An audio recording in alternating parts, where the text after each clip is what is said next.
This time I'll call the Wednesday, November 14th school board meeting to order. Roll call, please. Okay, Ben Martinson. Here. Carrie Hildebrandt, I am here. Kathy McGrath. Here. Leo Thomasgard. Yep. John Dobbin. Here. Everyone is present. All right. First item is consider approval of agenda. So moved. Second. A motion and a second. All those in favor, say aye. Aye. All those opposed? Motion carried. Item 2, a report from student representatives and student and staff recognition. One just quick note on staff recognition.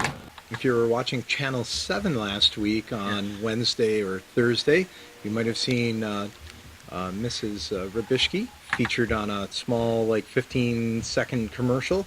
And that was something we had the opportunity to submit for and select a staff member. So just knowing that Mrs. Rabishki really goes out of her way to make really positive connections with students, we submitted that in, and she was featured last Thursday. So a nice piece of staff recognition for Mrs. Rabishki. The other item that I will just point out is we are able to release the news that Addison Gibbs has been selected as the Wendy's high school Heisman player for the state of Wisconsin. So, or one of the finalists for the state of Wisconsin. So, there's 2 finalists. So a really good honor for Addison. And finally, before I give it over to the student council, what's interesting is I'm looking at our student council members, but they are also all part of our fall drama production, which was this past Friday evening, and I want to make sure that they know they did a great job. So now I'll turn it over to them for the student piece. Okay, so I am Logan Goodenough. I'm a senior at John Edwards High School. I've been involved with a lot of things over the years. I'm the drama club president, the student council president. I'm in National Honor Society in addition to some other clubs. I currently work at Walgreens, and I plan to attend UW-Eau Claire to study pre-pharmacology in my future. So the first thing I have is the play, which Mr. Cronin kind of touched on. That was last week Friday, and we have a high turnout from our student council. We performed the play for the first time in front of the middle school, so that was pretty good, and we kind of got to hear their input on that. And then we performed it in front of one of our largest crowds during the evening, so that was pretty successful. We had our student council sponsored blood drive. I don't have the exact numbers on it, but I think it's pretty successful. We do another one in the spring. And then Day of Caring we had on the Saturday, Sunday, kind of Monday of last week when we had no school. We had several different groups going out and raking each different day. It's a rainy day on one of the days that people went out there, so we had a good turnout for that as well. Hi, my name is Brenna Hawk. I'm a junior. I'm involved in also a lot of things, NHS, Eco Club, drama, basketball, volleyball, forensics, STUCO, and I'm my class's vice president. I'm a caddy at Sand Valley Golf Resort, and I plan to attend college to study forensic accounting. So I'm going to touch on sports a little bit. Basketball just started. The girls started their season last night against Auburndale. It was a close game all the way through, but we ended up losing by 4, which is okay because last year we won by quite a lot. So the boys have their first scrimmage, I guess, next Monday with their first game in a few weeks. And then Ecology Club is putting on another holiday meal this year. So last year the entire high school came together in the small gym. There were lights, and we basically had like a big holiday-inspired feast with turkey and gravy and mashed potatoes and pie that the FACE classes would bake. Much of the food was donated by farmers and local businesses, so that was cool. And we look forward to partnering with the community again to sponsor it.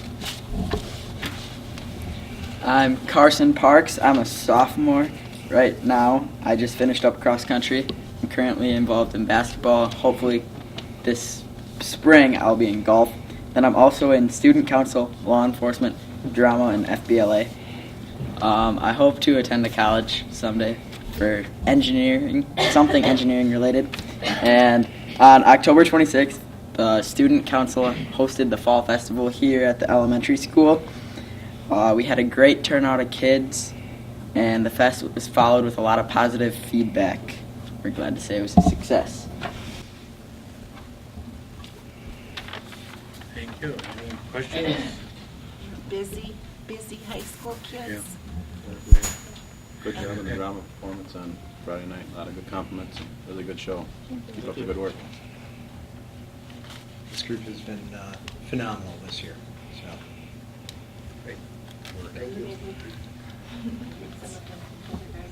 Yes. All right, thank you. You're free to leave if you so desire. Thank you. Although there are seats available in the audience if you want to stay. All right. Next item is President's Report. Happy to report all board members are in attendance. And the next board meeting is Wednesday, December 12th at 5 o'clock if needed. So I'll move on to administrative reports. First one, report on budget forecast, Superintendent Cronin. This evening we're going to really dive in even further into the idea of budget, what our budget model is showing us moving forward. We looked a couple of months ago with some very preliminary numbers. We didn't have a lot of data filled into that. In fact, we had some zero assumptions, like we weren't assuming too much growth or of any of our accounts even. We weren't really putting in even inflationary numbers. We have worked to start to hone that in further. Lisa and I will be working on this on Friday morning as well. So we've honed in some things now. Friday we hope to even get that along a lot further, but we want to give you a look now because this is certainly something that we feel that the board is going to have to take some serious look at and do some consideration and thinking about. We are working with, in order to complete our budget forecasting and what our budget will look like, not only to conclude this year, but into next year and then possibly beyond. We've been working for the past several years with Baird Financial. One thing I can note is I've heard the Baird Financial commercials that are 100 years old. That's been on 2019? But Baird works, has a group that works specifically with municipalities and governmental agencies for this, and have been doing it for quite a long time. So truly one of the leaders in the state is Baird at this type of work. And we're fortunate enough to be working with a school financial specialist, Debbie Burnett. And she has come over this evening to really start to deep dive into what our numbers are specifically. We have updated our model to include the growth for this year. We've updated it to include some modest inflation moving forward, some modest property value growth moving forward. This year we had excellent property value growth in our district. It was over 5% growth in our property value. But historically, that's not really the trend. So, we've pared that back in our forecasting to maybe what more the trend really would look like. It'd be great if we have another year of 5% value growth in the district. What that really does as a benefit to the district is it spreads the tax burden out even further, which reduces the tax rate. So, those are some of the things we'll certainly be looking at. So some of the numbers you're going to see, we've really tried to hone in. Probably the big one unknown and what you're going to see, we have no idea what the next legislative session will bring. I wish I had that crystal ball and could tell you. I do know this. The legislature is firmly in hands of the Republican Party. The executive is firmly in hands of a Democratic Party governor. And those two sides, at some level, are going to have to forge a budget together. And so I would suspect there will be give and take on both sides. What that's going to look like at this point, I know that Governor-elect Evers, or Superintendent of Schools Evers, has put forward his budget proposal for next year for the Department of Public Instruction. I would suspect that the state legislature, I don't know now with the circumstance that they will necessarily consider it dead on arrival, but they're going to want to have their hands in this too.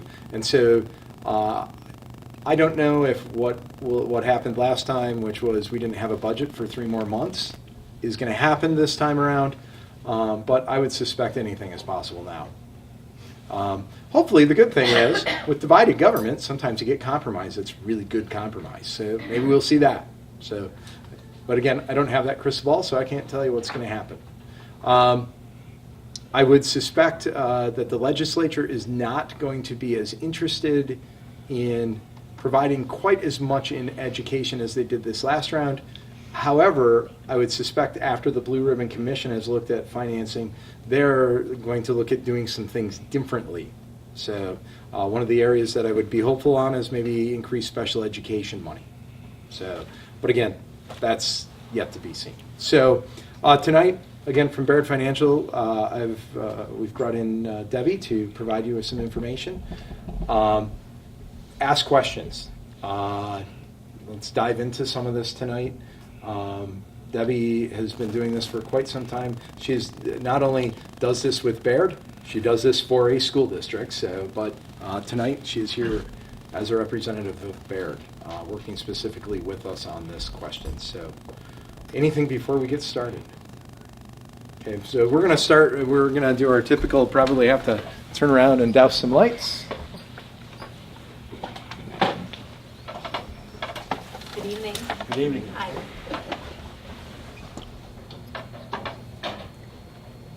Oh, that didn't turn on. Or did it?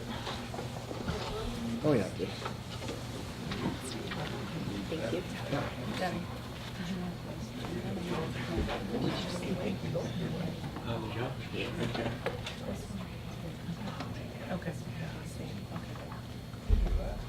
No. Good evening, and thank you for having me tonight. My name is Debbie Brunette, and the reason for the look back of the last name is I recently got married, so I went from a really hard last name to a much easier one, but it's just different. So I have been working with Baird for almost 10 years now, working with budget forecasting and helping with business office and superintendent training of school finance. Prior to that, I was a full-time business manager, and that school district still subcontracts 1 day a week of my time. So when Kyle mentioned that I still do the business services on a week-to-week basis, I do. But here tonight we're talking about your forecast, what the next few years may look like, and really I'm setting some stage for a referendum conversation that may or may not come based on the numbers. Would you agree that that's a realistic explanation? Okay. So the good news as we dive in is that I have another one of these presentations next week. I came off doing one just a couple of weeks ago, and I have a few more lined up. So oftentimes when I'm working with boards, they're asking, are we the only ones who are talking referendum? And we have a lot of information that the answer is no. And so I'm hoping to set the stage so that you can have a conversation about this in the months to come. Thank you. So tonight we're going to talk a lot of numbers. My objective for you as I'm communicating is to create a foundation so that, oh, thank you, sorry. I would have tripped over that too. I was worried about you. Thank you. So that I can build that framework for referendum discussions. I really like this visual, and I use it a lot in the presentations that I do. We're going to be talking a lot of numbers tonight, and we're going to be talking tax levy and budget. Please know that at the center of what we're talking about are good things for kids. We're making decisions right now. We're talking about budget numbers, and we're talking about the tax levy and the impact. But all of that is important because we're trying to do what's best for the kids here. So please know that we're keeping that in mind, even though the levy and mill rate is going to be a lot of conversation. I want to touch on this thing called revenue limits real quick. And Kyle was right. The biennial budget could make school finance look different. We had a workshop last week, and the general feeling is that it may look different, but not likely in the next biennial budget. So we're still planning on working within revenue limits, which have been here since 1993. And really, when they were implemented, they were designed to control local school levies. Were any of you on the board back in 93? No? Okay. Prior to then, the local school board could decide how much you were levying for schools. Revenue limits came in and said, the state's going to give you a calculation to determine how much revenue you get. They'll tell you how much aid you'll get from the state to offset it, and what's left over is for the local levy. What happened with that, though, is districts wanted to balance their budgets. They didn't want to have deficit budgets year after year, and so when this formula came into play and started telling school districts how much they got to spend, a majority of it, for you it was about 75% last year of your budget came in this way, schools started using this as the baseline to see how much they had to spend. And then you're trying to fit your expenditures within this parameter along with some other ancillary revenues. Does that sound like conversations you've had of this is how much we have, now how much can we fit within it? Yeah. So the revenue limit is important, and this represents your revenue last year, and just how much of it, it's about 76% came in through that revenue limit calculation. The other 24% is open enrollment revenue for you. It's grants. It's other state categorical aids, they call them. So you do get money outside of it, but we really do focus on that revenue limit and as we look to the future and how much you have to spend. So one would ask, well, what has our revenue limit done over time? And this is the crux of why a lot of these referendum conversations are happening. And even if you weren't talking referendum or potential of it, as we build the forecast models, this is why many base models, as we call them, have deficit budgets as you look forward. The revenue limit, as we saw on the first slide, is made up primarily of your resident student count times the state per pupil amount. Well, for you, you've been declining in your resident student count, and the state hasn't been increasing the per pupil amount. So it naturally results in less money for the school via the revenue limit calculation. I would just add to that, now we've had increasing enrollment, but because of how the calculation is made, it does not catch up. There is no immediate catch-up. It's over the course of 3 to 4 years. Correct. And the key for this graph is actually down in the row of books. By the way, I love your IMC here. I used to teach second grade as well, and this is just a wonderful space for kids. Underneath you, it's difficult to see the legend of this, but the biggest green bar is that membership or the FTE multiplied, your student count multiplied by the state per pupil amount. So that's the biggest bar. The blue that you see at the end layered on top in 17 and 18, that's your energy efficiency exemption. So those were extra dollars that you could use for projects. But the point of this graph is that you can see that in 2018, so the 17-18 school year, your revenue limit authority, even with those dollars for energy projects, was less than it was back in 2011. And this visual is very similar to what other districts are seeing. So if I can just kind of Point it add out. to that. Mm-hmm. So you're looking at enrollment here in the 450s, 420s, and we're back to the 450s, and this bar is,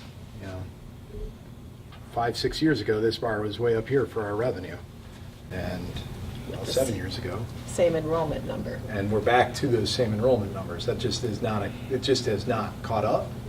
So, And it will not catch up for another 3 to 4 years. yes. We won't see money for the students that are butts in the seats now until 2020, 2020, 2021, 2022. Not in full, correct? Not in full. Yep, yep. The other thing I will add to that, just we are a high open enrollment district. 33% at the 32 or 33% at the high school, 38% at the middle school, 22% at the elementary school. Those dollars are not at the same level as a resident student. That is the other piece of that. So we've got some fairly high open enrollment numbers. We certainly get money as a result of having those students in our district, but we do not see the same level of money that we would for a resident district. So that lags as well. It's about, what, 3/4? Yeah, 2/3-ish. Yeah.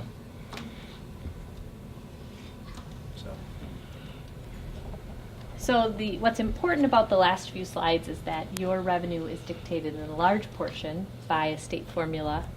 You have little control over it, and it has been going down over the last few years. Am I explaining that okay?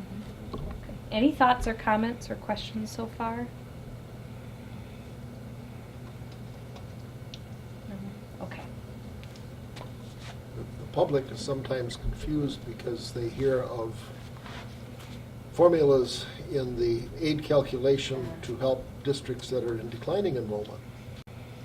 But no such mechanism exists to assist districts like ours that are in ascending enrollment.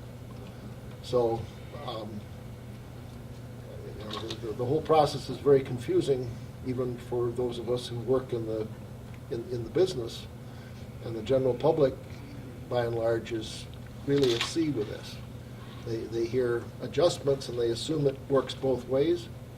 Not so. Plus, the public thinks because we have more students, We're that getting more all money. this money. That's And the that's big not one. true either. When did the open enrollment actually take place? Was that a few years ago when they actually opened that up completely? It was, so yeah, you go back to about 2010, 11 when they really opened the door with what they call alternative open enrollment, which is kind of the year-round idea of open enrollment. But it's really, open enrollment's been early 2000s, really when that was taking off, late 90s, early 2000s.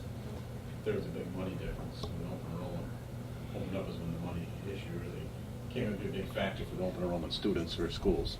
Yeah, they've ticked up the dollar amounts, but it certainly isn't. A resident school district can retain $2,000, $3,000, $4,000 of that money, and so it just that too is not for us. When we are a high open enrollment district, it's a factor. Well, how much, in the last school year, how much aid did our resident kids bring in per capita? Approximately. Aid or I mean, just in total, terms of total per funding. pupil revenue about $10,814, Okay. $16, something along those lines. So if a resident student produces 10,800 no, per but capita, 7,300 for an open enrolled student right, ish. there's your difference. Yeah. Yeah. So. Now, the good news is many of those open enrolled students can fit within your classrooms. Yeah. And so you aren't having to add staff in order to teach them. And so that generates revenue you're maintaining your staffing and you're generating additional revenue. So That's not Well, the case here. yeah, and I was going to say, and just to add to that, we have purposely slowed down open enrollment in some areas where we were trying to keep staffing under control in the sense of adding additional sections. A prime example would be our 6th grade class. We put limits on that class. What's interesting is that class exceeded even what we probably would have thought we would have had for resident growth. I mean, that group is now plus 30. But we had limited that group in open enrollment purposely so that we could try to maintain a single section. Because that one year we had to hire a teacher in January because the class got so big. Yeah, and that was the That's alternative trouble. open enrollment Yeah. factor that had pushed that. And that's a biggie that wasn't budgeted for. And then this year, we ended up with, what, 4 new hires? Yeah, and a lot of that this year. So the interesting thing is, we did bring in certainly some open enrolled staffing or students where we had staffing already in place. We've also gained resident students now. Right. So that's good news, at Oh, least in wow. that. We've gained quite a few resident students. So, in fact, I think our open enrollment number dipped down just a little bit this year, our overall total number of actual students, but our resident certainly had the increase. So where you can fit those in is best. And that's why in January you set the limits for your classes as to how many you can absorb, and that is determined by your staffing too. So I'm going to show you a base output in a moment of your model, which is where we're working toward. But I do want to share some some area data with you as well, because we will talk a little bit more about referendum. Again, is it unique to you? Here are some area districts who have passed operational referendums. So these relate to increasing their adding to their ability to spend for operations. This doesn't include those referendums to borrow for buildings, land, capital improvements. This is just operations. So you can see that even in your area there have been quite a few, and these are just the ones that have passed over that time frame. And the next slide gets us to more statewide data, and this is as of the last referendum, which was just a couple of weeks ago. The RR, we'll talk more about that, is related to operations, that's ongoing, and NR is related to operations, that's short term. The ID is issue debt, so that would be different than what we may talk about later. So you can see that there were a significant number of operational referendums in 2018, and again, you can't see the legend. It's down there too. The lighter gray is the ones that passed. The dark green are the ones that didn't. And the ones that didn't pass are more facility upgrades, if I'm right. A lot of building gyms, a lot of the ones that didn't pass. Those would be And the nine you said didn't pass? those would be for issuing debt. Most often facilities tend to the ID. There were some operational, 3 recurring and 5 non-recurring that didn't. And this But is really- both elections in 2018, right? Or Correct. All 4, actually, Yeah. because we had primary elections Correct. too. So. Correct. So actually 2018 had the highest passage rate at about, November was 93%. I forget, I have a sheet for you when I leave. I forget what total 18 is. But highest passage rate since revenue limits came into play happened in 2018.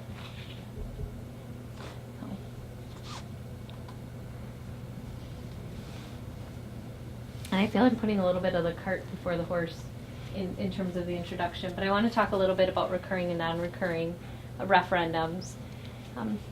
Have you talked the difference between the two before? Briefly, yes. Okay. So 2 different kinds. Non-recurring, they're short-term. You determine the number of years you'll have the money for. Ask the community for additional dollars for operations during that period of time. And when that period of time is up, if you need more, you go back to the community and they would vote again. That's the non-recurring. The recurring means that they get added into your revenue limit calculation. They become part of your per pupil amount that you get, and it goes on in perpetuity. So recurring is perceived to be a longer term fix. And it's not a permanent fix because if nothing else, the last 5 years have told us that state figures can be volatile, but it is perceived to be longer term. Non-recurring is short term. Most often districts that do go to non-recurring tend to have to come back again later. After that, there's sunsets. We call those, some districts we call are in a recurring, non-recurring situation. Yep. It might have been better to do the recurring instead of non-recurring. Some But feel we don't that know way. going in. You don't know that going in. And historically, recurring didn't have a passage rate as high as non-recurring.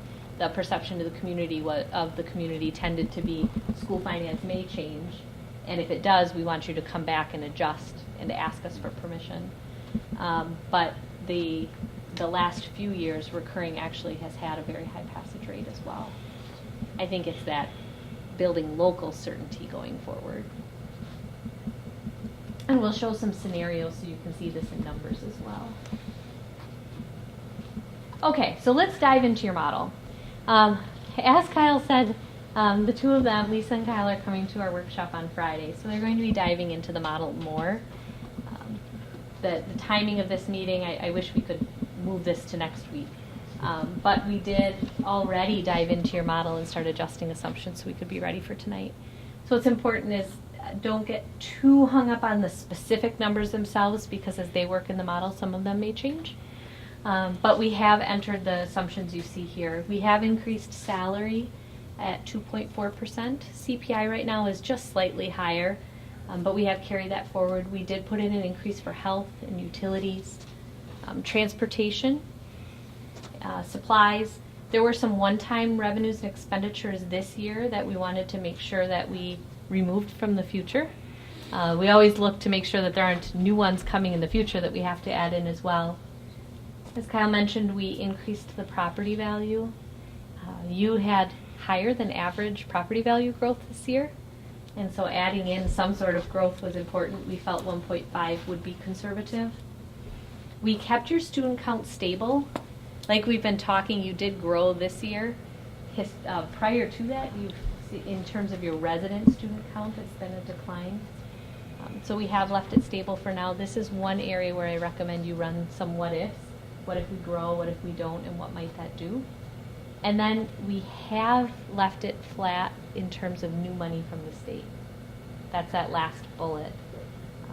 Zero increase. Zero increase, correct. And that's another area where at the workshop we'll even run some scenarios. What if it's a $100 per pupil increase? The revenue limit, what if it comes in outside aid? What might that look like? Our biggest issue with that number will probably be timing. There is no way to know. Exactly. Over the next few months what that's going to look like. So we might have a better idea in January of what it might look like, but then again, one thing could be said in January, and the veto pen of the governor can completely rewrite and change. I mean, that is the reality of that situation. So it is hard to make that prediction. Mm-hmm. And if you do move forward with the conversation of referendum, and the exact concept will be something that will come up during your conversation. So let's use the April referendum as an example. The resolution saying that the board approves, saying we're going to referendum, has to be approved in January, and it'll be right around the time the governor releases his budget, likely before. So what will happen is you'll have to, if we use that date as an example, you'd have to approve it. A few weeks later, the governor's budget's going to come out, and we don't know what it will look like, and it will likely change before it's approved, and that's all during the time you'll be doing your communications. So that is something to be aware of as we enter this. That's why we try to test the sensitivity too, so you can be prepared to answer those questions. Okay. So let's look at your base. With all those factors built in, I forget, since I don't have to advance slides, I can hop up. Okay. Do you want to co-present? I'll let you Let me start? start. Okay. This has become one of our favorite outputs. And if you receive printed copies of this later, you'll actually see multiples on one page. We tried to replicate that through the presentation today. But what it does is it summarizes the key points. That's as good as it's getting. Yeah, that didn't come in super clear on the screen. Debbie, do you think you should open the PDF instead? Do you think that might be clearer? Should I just try? Sure. It looks clear on the screen, doesn't it? It's beautiful on the screen.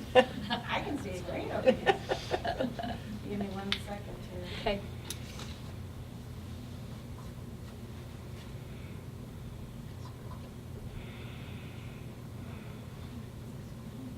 So coming into today, if I were just to ask you, just tell you that we had built your base Baird model and we were going to share the output today, what would you have guessed it would have shown? Say that again?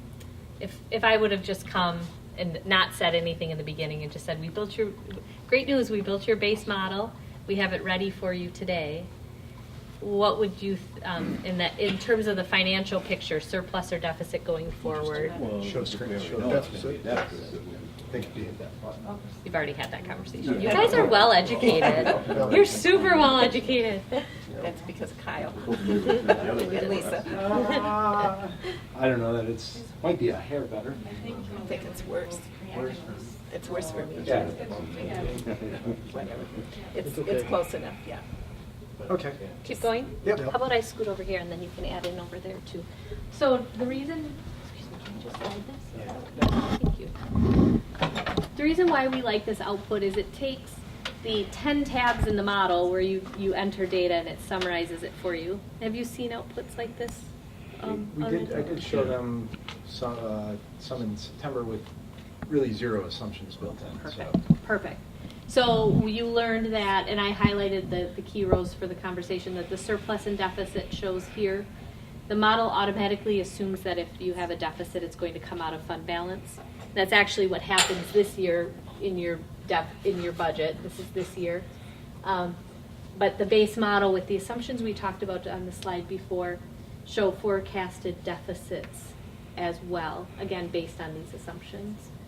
Also highlighted is the mill rate. I know levy is important as well, but as we compare scenarios, mill rate is an easier comparison, it's a smaller number.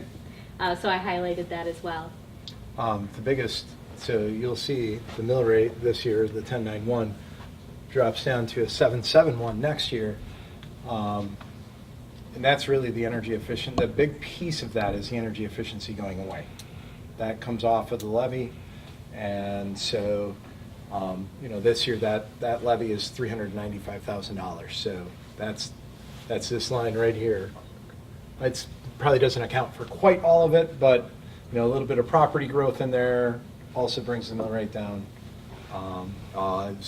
So with all the assumptions, and this is with the assumptions, right? The assumptions That you just said, it would wipe out our fund balance in 2023. Yep. That's what that's showing. Yep. Okay. If you didn't do anything. Right. Yeah. Right. Right. Yeah. Okay. And we'd and it- be below, somewhere between after 2020, we'd be below what we deem want to be there. allowed. Right. Yeah. Right. For your You fund need balance to have a certain percent. amount of float in that account to pay your bills. Yeah, and we've learned that this year. Yeah, Right. right. We're learning that this year. That is the lesson of the fall so far. So, We talked about that today too. yeah. The other factor that's going to play into this, Kyle mentioned the $395,000 going away in terms of the energy efficiency exemption, slight property value growth. You also receive, when I talked about the state gives you money to offset your levy, you get more the more you spend. So next year, this is also helped because you have a deficit budget. So for districts that get more aid the more you spend, it's almost it's a double-edged sword. Doesn't mean the revenue limit changes, just that we get more aid. You and get that- more tax relief. Yeah. Yes. You don't get more to spend, you just get more tax relief. Right. The pie gets cut different. Yeah. Correct. Correct. Now, I did run some referendum scenarios in addition to this. Would you like to see a couple? Sure. Sure. Okay. Let's look at the next slide, and this one, perfect. This is, oh, shoot. Okay, we'll do our best to see what's down here. That Yeah. row is really, can we make it any lower, maybe? Yeah, pull it down a little, you're not gonna be able to see the top, which is a little black on the top, but that's already there. Yeah. We'll just have to, we'll lose the top Oh. now. That's Yep. okay. Yeah, that's okay. Yep. We can still. Interesting. Oh, because the screen is black on the top. Yeah. I get it. Okay. Yep. Sorry, a little slow. This line is really important though. So all we did, and I want to talk about this because we're going to compare to this one when we compare referendum scenarios. But all I did between this version and this version is I said for these 4 years, what happens if instead of going to referendum, you reduce your budget in order to balance? Because that's, to be honest, that's It's- the first, that's like, what have we done or what could we do? Right. It's And a if we- solution. And you're really reducing it by the deficit. We can have that conversation. I mean, that is certainly a conversation we can have. I can tell you that we have taken a lot of steps over the last several years to just bring costs down. You're just taking it out, you're not, we're not, there's no, took out from here, here, here. You just said, okay, let's just eliminate it, assume that we can come up with that money by eliminating whatever. Making cuts to whether it be Program staff. maintenance program staff, services. That's where that's going to come from. We're not seeing any more. We will see some additional revenue that does show up here. So Fund 10 revenues, you'll see this goes to $6,207,000. That's because our average pupil count will increase. I mean, that will increase.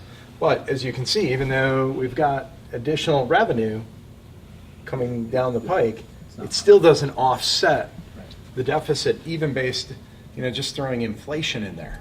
Just inflation. Well, those Yeah.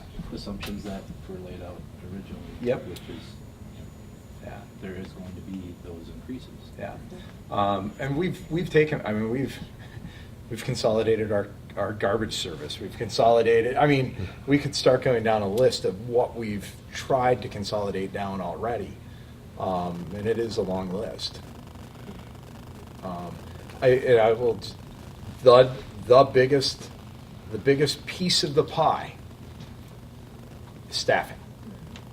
Staffing is by and large the biggest piece of the pie. And, we've gone out to, we've tried to do our best and our due diligence to keep health insurance costs down. We've tried, some of those things we've really worked on over the last several years to make significant changes to keep the costs in check, so they weren't runaway costs. When we looked at the budget hearing 2 weeks ago, it really that is the biggest piece of the pie, by and large. But there's transportation. I can tell you right now, with 450 kids, we've got to have 4 bus routes. We had to have 4 bus routes when we had 350 kids. With nearly 450, we've got to have 4 bus routes. Busing transportation is not, we're not bringing that cost down. There's not a cut there. It's a significant expenditure. You're talking a couple of $100,000. But you have to do it. We have to do it. There's not a cut there. The cut there in transportation, fewer field trips, less sporting events, less other things that we take buses to. And that is what the cut would be. Maintenance, I don't know. I'd be hard pressed to tell you that we can reduce the maintenance budget much more anywhere. I'm sure we could find more efficiencies. I don't exactly know what those would be. Gas to heat the building, electricity. We've done things to try to create more energy efficiency over the last 3 or 4 years in the district. But as utility rates climb or other things, those just simply offset. And probably, by and large, what we've done is we've offset the increases that we would have otherwise seen. That, or if you reduce your usage too much, then they raise your rates anyway. Then they raise your rates anyway, which is kind of the double-edged sword there. And that is an interesting conversation that I've seen municipalities and districts face, where relamp the entire facility with LED, and think that power bill is going to come down. What went down was the usage, but the power company decides, well, you're not a high-use customer We anymore, can't discount you anymore. so we don't discount you anymore. Double-edged sword there, Chuck. So for us, it's probably been a keep the costs. We've done some of it, but not all of it, so we've probably just been able to, If you knew maintain exactly where those cuts were, and you could figure out exactly where the sweet spot was, it would be just a matter of getting lucky. Yeah. It is, there are certainly other things we've done, but again, we have 90 more students in the building than we did 3 years ago, or in the buildings, and staffing was, when we have 43, 44, 42 seventh grade students, it's 2 teachers. That is a minimum of needing 2 staff members to cover that set of kids all day long. We're running physical education classes with 35 students in a section, because there's just a few areas, music classes certainly, and some of those things, but to have a comprehensive high school. And we know this too about our high school. Our big numbers in the middle school will be in our high school within 3 years. They're already getting that. We're already seeing the replacing classes outpacing the classes exiting in enrollment. This next year it'll be Last year, the senior classes were better. small, and this, Last year, 2 years ago. 2 years ago it was small. This current senior class is our smallest class in the district right now. At 20 students, they will be replaced by 34, 35 students. So, and that trend continues the year after that, and the year after that. So to have a comprehensive high school, again, we have to have staff in the right positions. So that's something we've been cognizant of. So we can look to balance the budget. I'm a proponent of keeping the cost down. We looked back here. One of the things Lisa and I we put all those factors together. Back in September, we were looking at $370,000 in that line. So between some additional aid and some revenue, but then also making sure that we're keeping costs as controlled as possible, that number squeaked down. This number, that we were projecting initially, I think it was about $115,000, so we were able to sneak that number down. So we've tried to tighten, we mentioned curriculum at one of our previous meetings. Our curriculum budgets were very healthy at one point, running $30,000, $40,000 per school. So for the elementary school and then the middle high school, they're down in the 10,000 or less range now. That pretty much replaces things that we have to replace. That's not adopting new curriculum. That's replacing books or resources or some things that just wear out and we have to replace. So we could talk cutting the budget, and certainly there's probably, again, I don't deny there will be more efficiencies we can make, and we'll have to. And this is in no way a recommendation. The reason why I like to show the two side by side is when I mentioned that you get more tax relief the more you spend. If you look at the tax relief always comes the year after. If you look at 2021, if you let the deficits flow, which you said you'll eventually run out of fund balance, an example mill rate would be 884. Well, it actually, if you were to balance your budget, is slightly higher. So when we do referendum comparisons, I feel that this is a more accurate comparison, not because it's higher. I would use this regardless of how you're aided, but because I don't think you would let your district run out of fund balance. Right? If the referendum didn't pass, you would adjust so that it did, and therefore, if someone asks, well, what is the difference between if it passes and if it doesn't, or if we do go to referendum or if we don't, this is a more accurate comparison because you wouldn't let it happen. Yeah, we are at the point this problem has to be solved. You can't say pass the referendum, your taxes would be lower. That's kind of Because your taxes Well, are going to increase. Taxes will yeah. increase the way the budget's going to run out. Yeah. Because the confusion comes, yes. So I'll show you a couple of examples. I don't want to get too stuck on it, but I do want to point out that difference. And likewise, I'll show you a scenario where you actually ask for a little bit more than this is showing. And if you spend that, it actually improves the That's right. Mhm. Yeah. So what's important when we run scenarios, and the reason why I left this last year blank is it helps us show the difference between that recurring and non-recurring, those two different types of referendums. If you do go to referendum, that's one of the decisions you'll need to make. And I like this last year to be available to show the difference. I'm not recommending then that if you do go, you do 4 years. I'm just using this as an example. You may go 5, you may go 3, you may choose recurring. And hijack me if No, if and I'm that's, going then that's the high. question we'll have to, that if the board chooses to go down the route of deeming that a referendum is necessary, we're going to also have to have the conversation is what is appropriate for our district? How would we want to truly approach that for our district? So,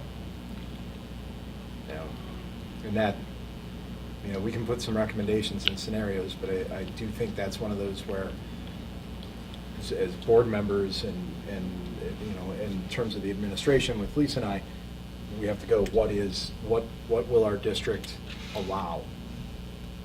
And, I'm not, I don't have a vote in the final of what the board would put out there, but I'm not a believer in we should be asking for the moon and the stars and the entire universe. I think we need to be conservative. I think we need to be responsible. But, I think that's that part of that conversation is what will the district be able to determine is acceptable? And by that I mean the voters. So I'll show you an example, and we can look at a couple just to show you how it works. This may be a conversation that you come back to later, but I just wanted to show you how we can use the model to help narrow down as you possibly move forward. And it helps to again, look at this forecast for your district. So let's look at the next one. What you'll notice is I pulled out the surplus deficit and the mill rate from the base, that one we just looked at. I had left the whole thing in, but it just started to look really cluttered with numbers. And this was one of the concepts we talked about today. And Kyle, you could probably explain it better. Was this? But this year you had the approximately $400,000 energy efficiency exemption. Yep. So the first scenario we wanted to run would be, what if we replaced that levy with a non-recurring scenario? What might that look like? And this was the resulting output. So, if, looking at so this would basically be a 4-year non-recurring and $400,000, and you can see down the line, by year 3, we're back to a deficit potentially. The one thing, again, we can't account for is, will there be increased per pupil aid? Will there be a revenue limit increase? Will there be 10 other things? We do show some revenue limit increases based on our enrollment, but will the state give an increase? We don't know that. So that deficit may or may not be there in year 3. In year 4, it grows, and in the year that it falls off, then you would see we'd still have to come back with some kind of fix. So. And this is the important concept of that non-recurring. The money helps in the period of time you have it. The year that it's gone, after that, in this case 4 years, the deficit is as if you never had it. A couple of things you'll see, we're assuming putting anything that's left over into fund balance to kind of rebuild the fund balance to essentially pay for some of it later. Is this what you're seeing in a lot of the models that you're doing? Unfortunately, eventually you're back in the deficit again, even with the non-recurring, that you need to go to the recurring because it's never to get yourself out. This is exactly. So this is kind of that recurring, non-recurring scenario I said, where they put a sunset on the non-recurring, but unless things change significantly at the state in terms of the per pupil revenue limit or categorically increase, they're likely going to have to come back. Will it be this amount? We don't know, but they likely, most often, they need to come back. If you go to the voters with a recurring referendum in X amount, like you said at the beginning, the general opinion is, oh, well, we fixed it. But as you see, a static amount is so dependent on so many other variables, you don't know whether you fixed it or not. And then if you have to return, there's the question of, well, you said this was going to fix it, and now you're back asking us for more money. The non-reoccurring gives you the upfront knowledge with the taxpayers that, okay, this is what has to happen to make this viable. In X number of years, we're going to give you a chance to revisit this with us and let you give us input in terms of what you think we need to make this continue to run. I thought the same thing. When I first looked at this, I thought, well, you know, it's expensive and it's bothersome and it's stressful to keep going back, but the recurring referendum May not be the answer. The recurring referendum in many instances in many districts doesn't solve the problem, because then you're back again with the same problem, and it may be a worse problem, and now you've got a confusion in terms of what you actually did or didn't do. So, The question, good comments. The question over here is, so there's a sunset on the recurring, and the recurring money stays with you forever. Why we say it's not a permanent fix, it's a longer term, is what if this 400,000 continued, you still get to keep it, and that scenario is included later, but that's still not enough here.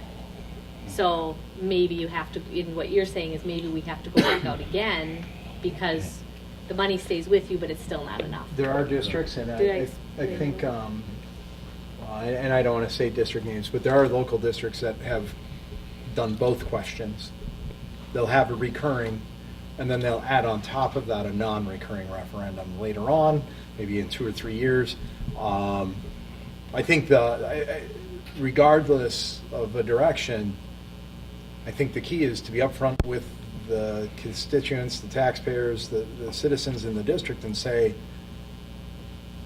this may not, regardless of which direction you head, may not be a permanent solution. And again, the kicker with the recurring is it will always be there then in perpetuity, unless the legislature writes it out of law somehow or something, and that's, I don't foresee that in the next 4 years, but that it doesn't always permanently solve it, and we'll see that too, I think. So this scenario, non-recurring, it stops at some point. It's also a flat amount. Some districts, and we talked about this today, instead of doing a flat amount across, they'll have it increase each year. And most often to keep pace with the potential growth, that inflationary growth in the deficit. And we do you want to keep seeing some numbers and scenarios, or is this? See a couple more? Yeah. Just a couple more? Okay, I started with the non-recurring. This is an example of that growth. So same thing, 4 years, 400 the first two, 500 the second two. This was just another sample that we talked about today. Yep. And that's why your mill rate, your mill rate dropped big time the fourth year. Correct, because all that authority goes away. The additional 500 is gone here. And you can see incrementally even, it pushes the deficit potential further back. It doesn't completely eliminate it by the time you get to year 4, and again it falls off in 5, so that's why it shows there. But it allows you to continue on, and probably makes this, if by then you haven't really solved it, it maybe makes it a little more palatable to deal with the fund balance, at least for a year. The next one, I did. Are you ready? Yeah, this is Yeah. larger first Yeah. year amount. Yeah. This changed. Yes? So You're we're good. good? Okay. No, you're good, Sorry. right?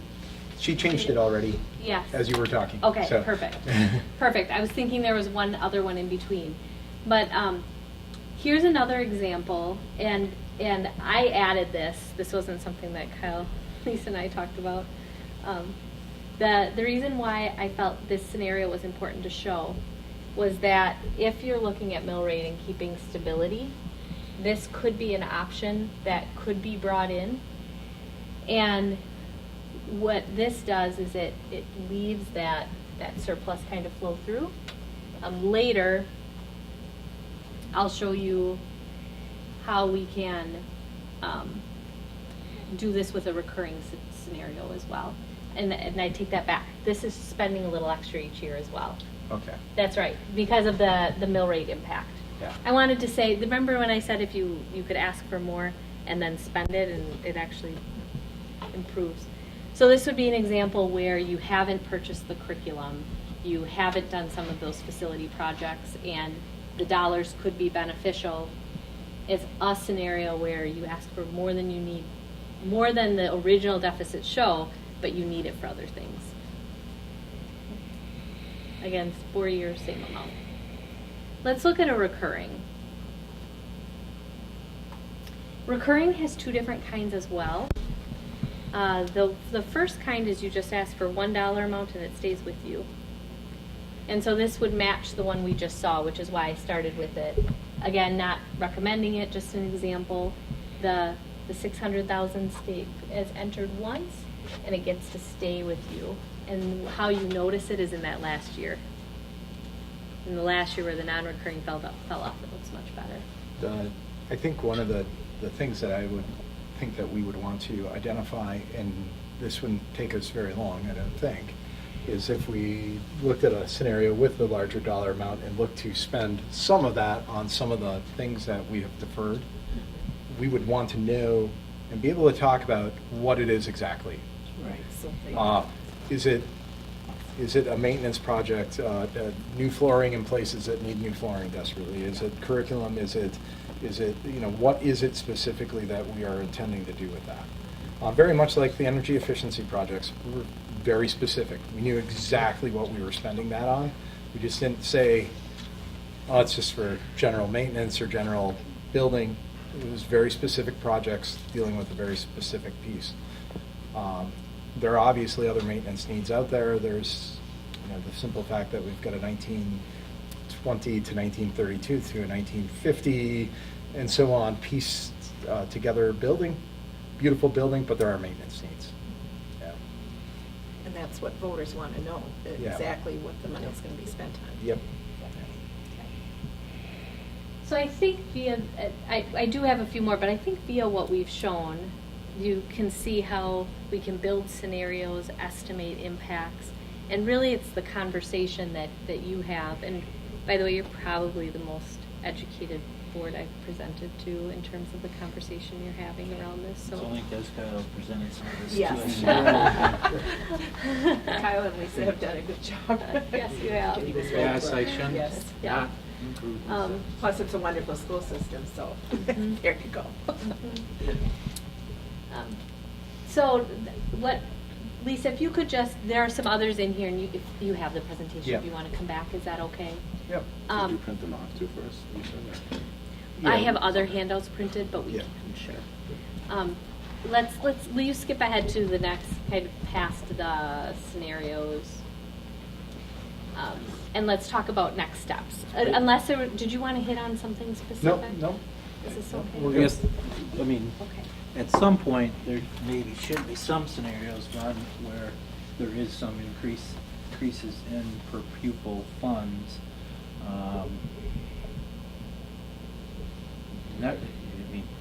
Nothing has to happen, but you would surely think that there would be some Yeah. increases in the relatively near future and changes there.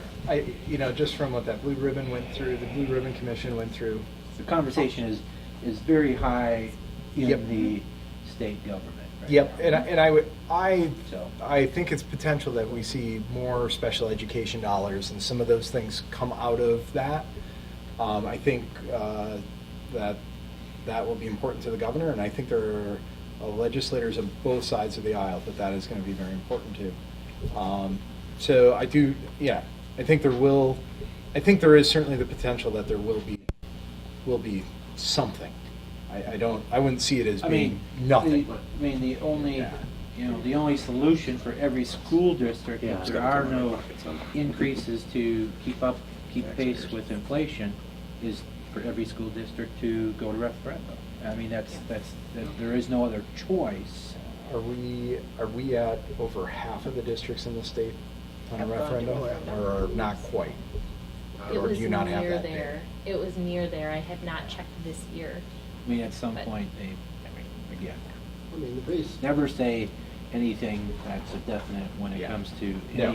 any government agency. No, But it it would surely make some sense, and every once in a while, they do sensible things. yes, and they did this past year. The budget was very generous for districts comparative to the previous set of budgets. So I mean, dating all the way back to when limits were set in '93, the conversation was held then of the stool with the various parts of the legs that were all supposed to support the process. And over the last 25 odd years, the support that was originally construed to be a part of this process when the limits were set has fluctuated, and as you saw in the earlier part, gradually declined. So as the support for public education through the legislative process has wavered, the number of referendums has gone up, because that's the only mechanism left for That's what I mean. districts to That's pursue. my exact Yeah. point. Yeah, At some point, exactly. they, again, would Yeah. think there'd be enough pressure to say, hey, let's solve the crux of the problem of every Yeah. school district having to go to the referendum. I want to make one just kind of a point to that. One of the things that we've heard quite a bit about is restoring 2/3 funding to school districts. Now, I got to be clear about that. That's 2/3 of You're the referring- yeah. So there's been a lot of talk that the state will pay for 2/3. Well, what it is they're paying for 2/3 of the revenue limit. The revenue limit's still in place. You don't get more revenue. It's just the state aid pays for 2/3 of it. And then So you know that Your revenue yeah. goes down. But what happens is your mill rate would, if you're not, because there are districts that are actually receiving very close to 2/3. I know there are districts out there that are receiving 65%. Well, 2/3 funding it helps from the standpoint of taxes. It helps from the standpoint of taxes. It doesn't mean that the state looks at our budget and goes, well, you spent that much, we're just going to pay for 2/3 of it. That's not going to happen. Yeah. or that you get to spend more. Or that you get to spend more. The Okay. revenue limit still sits in place, so it is certainly helpful to the taxpayer, though. It would be helpful to the taxpayers, absolutely. So that is another conversation that I know is out there right now with the governor-elect and whatnot, is looking at some of those models of 2/3 funding and whatnot that had existed. The kicker is it doesn't mean that there's more revenue. It's where it comes from. Yeah. And I wouldn't normally add this, but just based on where you are in your conversation, the way it may is the current platform has been limiting levy increases for the taxpayers, or limiting taxes. If the state contributes more to provide levy relief, they could maybe then let the district spend more, right? They haven't increased the revenue limit per pupil amount because they haven't been increasing aid to offset it. So if they increase the revenue limit and they don't give more aid, that all goes to the taxpayer. Right, and that hasn't been the current platform at the state. So if that 2/3 funding comes back, it could be an opportunity to increase the revenue limit, but just an increase in the 2/3 funding, that's just levy relief. It's not an increase in spending or the opportunity. So, did you want to go through any other scenarios? No, I think that's probably good for this evening. Okay. Yeah. Okay. I was expecting like a dozen more. I have them. And I can talk school finance all night. You can stay after school for extra credit. Right. So oftentimes I get asked, okay, here's our forecast. We've talked a little bit about referendum. We're ready to dive in and decide if that's where we're headed. What are our next steps? Current legislation only allows school districts to go to referendum on regular election dates. There are no election dates in the fall of odd years. So if a referendum was desired and you wanted it to have it in place for the 1920 school year, then spring would be your opportunity, either February or April, and then you can It's really see the other becoming, elections. it's really, April, April. correct, That's because of where we are February's in our too, timing, yeah. April. it Yep. is really April. Yep. Just if I may add, the timing on that is a January resolution from the school district, setting that in motion for the ballot. We would probably at some point contract with a company such as Quarles and Brady, who does the legalese side of that. They typically will. You see a lot more of them when you're talking about debt issuance, because they have to do the amortization and all of that with the debt. But in reality, you need that legal side of that to make sure all of the legal pieces are taken care of, because there is a lot of that has to get done. In that January meeting, that does not determine at that point any amounts or anything? It would have to. It would. It would have. If we want to look at an April ballot, we have to be able to certify it by the January certification for the elections. So. Both, Either one, maybe. yeah, the amount, Yeah. you would need to decide on the amount, what kind, whether it was recurring or non-recurring. And if it was non-recurring, you'd also have to specify the duration. Essentially, you would be approving the resolution and the referendum question that would appear on the ballot. Now, The other piece of that, and just a piece, maybe so that you would also understand, the legal piece of what Quarles and Brady would provide would also include explaining exactly as a board and as an administration what the role in passing a referendum would be.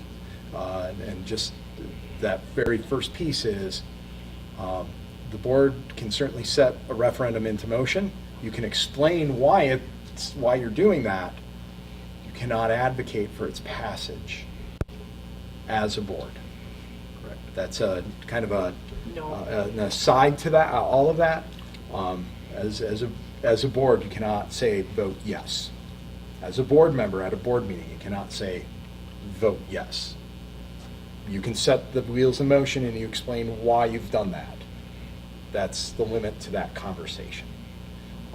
As a private citizen, there are things you can do as a private citizen, but that would also be part of the advice and things that Quarles and Brady would provide. Yeah, if there was a pro-referendum group out there and you want to be a part of that, a member, every time you spoke, you would probably have to say, this is my personal opinion, as my Citizen. citizen, I would urge you to vote yes.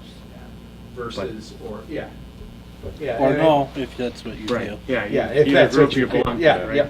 And that, and that's. I'm happy though.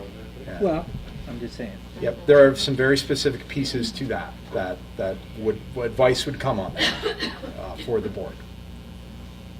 So. and that bond counsel is what we call Yeah. Quarles and Brady. So if you're wondering what that last bullet is, It doesn't mean Kyle we're is going to right on. bond, but they would be our bond counsel. They're called That's bond what they're counsel. called. Yeah, So, yeah. Even though you're not in a bond. So really my goal today was to get you thinking more about it, provide some additional background in terms of the model and referendum, show you some scenarios. Really the next step is that conversation, the recurring, the non-recurring, how long, how much. And that really would happen in the next month or so that you're ready. That may be something we would want to look at a special meeting, just to have more of that conversation beyond the regular meeting. And it's certainly appropriate in the regular meeting. It may be appropriate in a special meeting as well.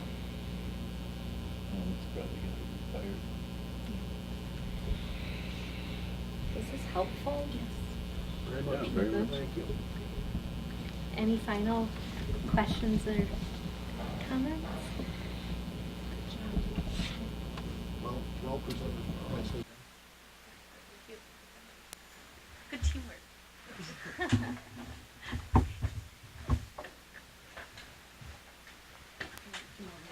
Yeah. Sure. Do you want me to explain what they are, or do you? Yeah. So,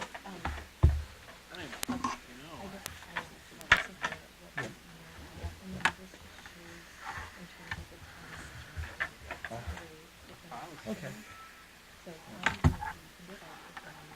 Okay, sounds good. Thank you.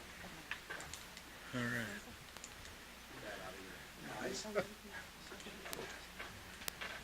Thank you, Deb, for the presentation. Oh, Very thank you. informative. I'm going to continue on to Green Bay, so. Oh, God. I trust we will probably be seeing you again. Yeah. I'll see you Friday morning. Yeah. We're going to see Debbie on Friday morning. So. Thanks, Debbie. Thank you very much. Thank you. So moving to the next item, a report on in-service. Principal Christie. Way away from So numbers. sorry. No, it's okay. That just makes me foggy. The whole thing just fills my brain. Our last professional development, well, actually last year, I brought that behavior matrix to show what we'd been working on with behavior expectations for students. At the elementary school, we're still continuing with that. We have the behavior expectations, but what we've been spending some of our professional development time on is now behavior interventions. We have the expectations for the kids, what they're supposed to know as to how to act.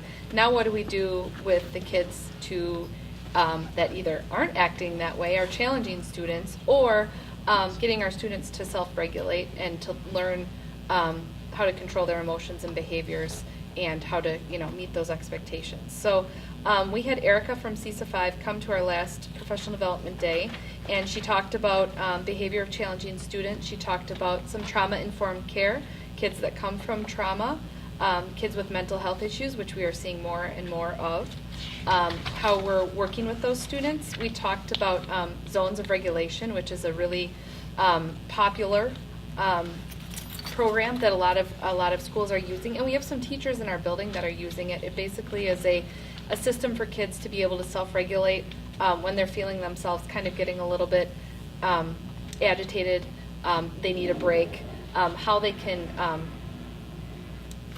show or tell a teacher about those feelings without blowing up, running out of the classroom, things like that. And so trying to get some common vocabulary and language throughout our school about those things.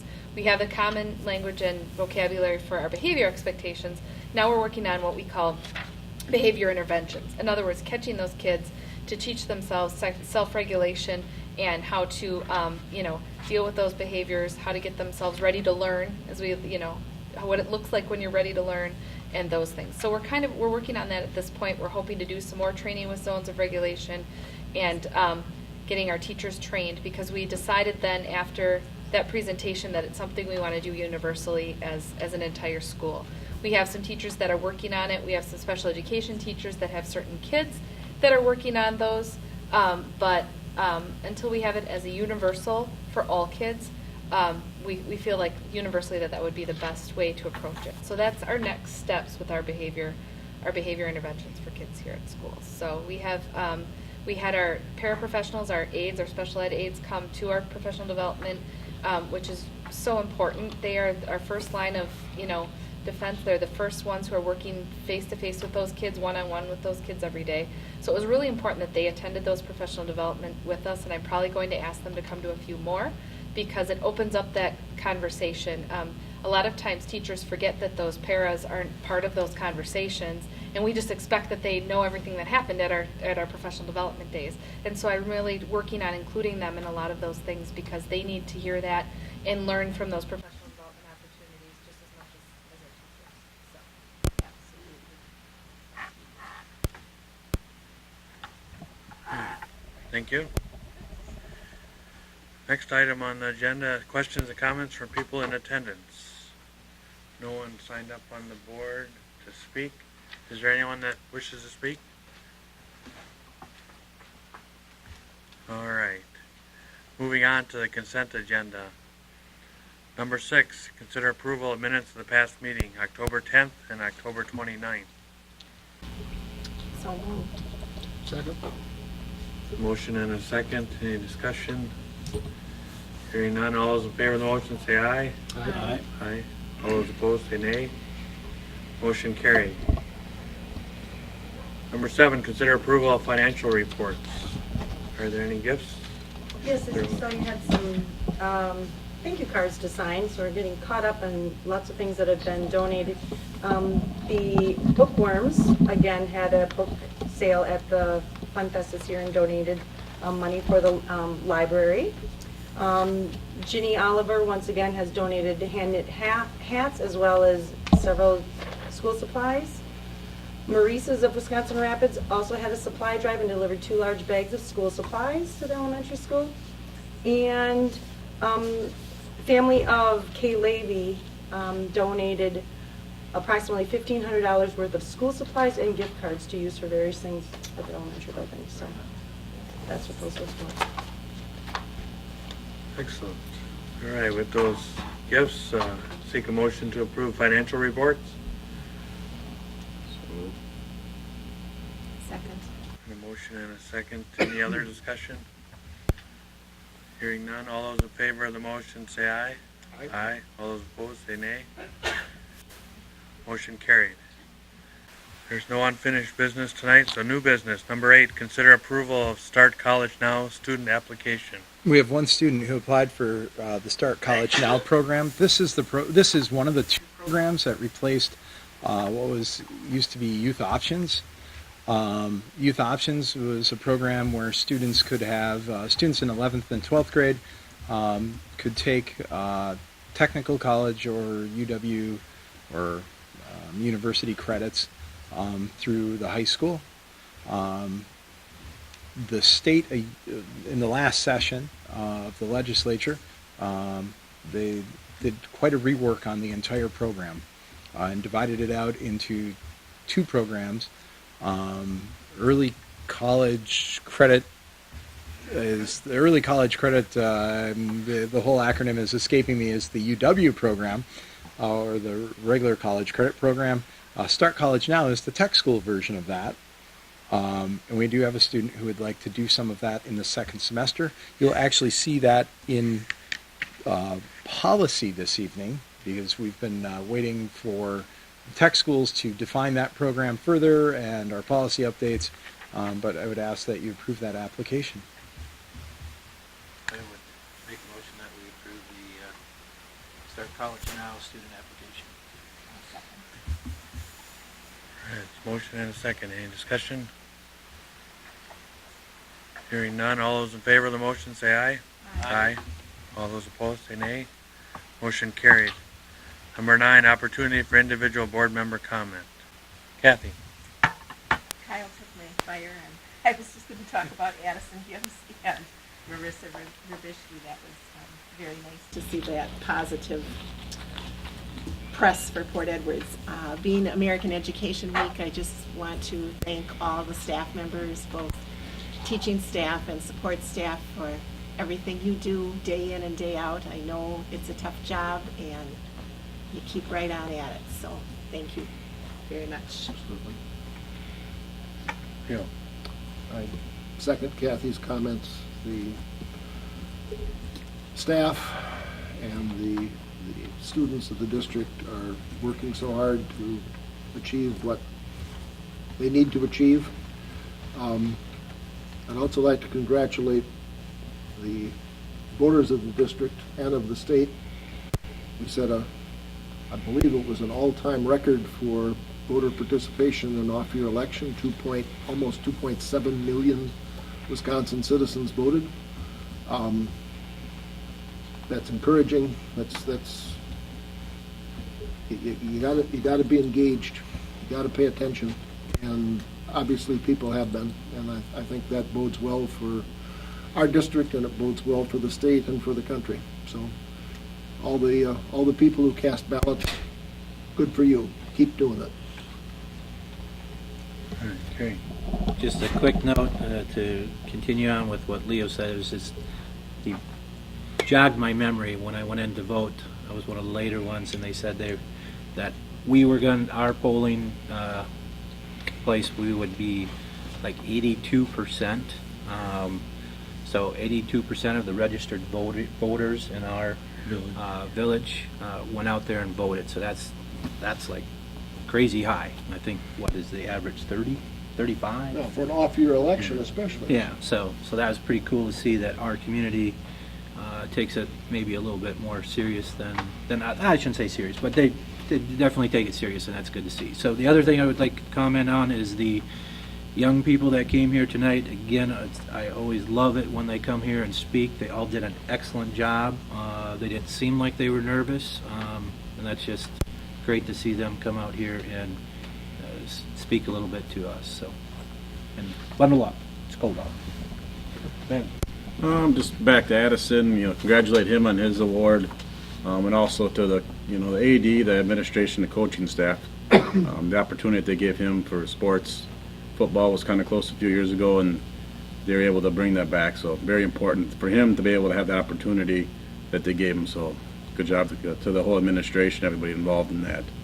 Also, the spring sports have wrapped up. Our fall sports, I guess, have wrapped up. So congratulations to all the athletes for all conference and different awards they've got. And basketball's right around the corner here. I guess we got one game in last night, they said, and more coming. So get out and cheer on the athletes, and good job the drama.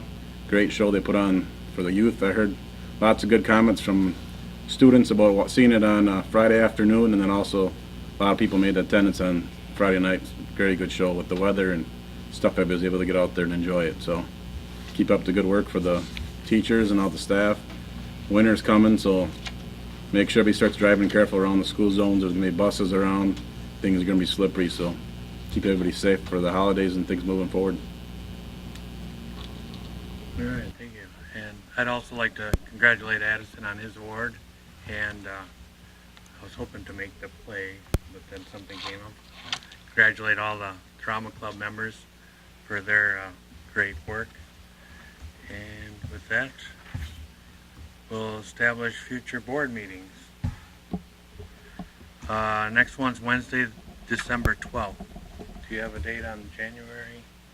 I don't have my calendar. The 9th would be if we stay consistent. Yeah. You want to do it January 9th?